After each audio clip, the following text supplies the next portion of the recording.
এই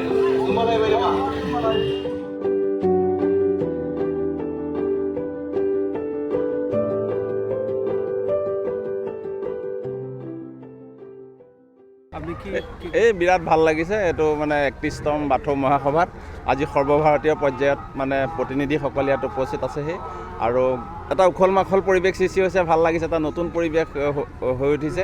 গতিকে এটা মংগলৰ বাৰ্তা যে আমি সকলোৱে কেনেকৈ আমি জাতি জনগোষ্ঠী সকলোৱে আমি মিলি কেনেকৈ এখন সুন্দৰ সংসাৰ গঢ়িব পাৰোঁ, এখন ভাল পৃথিৱী গঢ়িব পাৰোঁ, সেই হেৰি কৰি এই বাথৌ মহাসভাই ধৰ্মীয় মহাসভা আয়োজন কৰিছে।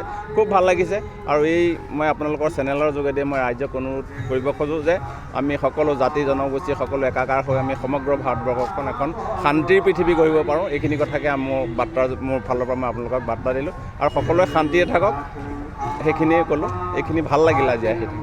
নগাঁৱত যিহেতু বড়ো পপুলেশ্যন বহুত কম, এই ক্ষেত্ৰত আমি কি? নগাঁৱত বড়ো পপুলেশ্যন কম নহয়তো, নগাঁৱত আছে। ইয়াতে আমাৰ মোটামুটি 2-3খনমান গাঁও আছে, 12খন গাঁও আছে। আমাৰ ধৰক এতিয়া আমাৰ সৰু পথাৰত আছে, শিৱসাগৰ ডিষ্ট্ৰিক্টত আছে, তেনেকৈ আছে যথেষ্ট। আৰু ইয়াত যিমানখিনি মানুহ আছে এটা শান্তি সম্প্ৰীতি এটা মানে সমন্বয়ৰ ভাৱেৰে ইয়াত সকলোখিনি আছে, এটা ভাল পৰিৱেশত আছে সকলোৱে। আমাৰ জাতি জনগোষ্ঠীসকল সকলোৱে মিলি একাকাৰ হৈ আমি এখন বৃহত্তৰ অসমীয়া সমাজ গঢ়াত আমি সকলোৱে এটা অৰিহণা আগবঢ়াব লাগে আৰু সেইখিনি আগবঢ়াইছে সকলোৱে।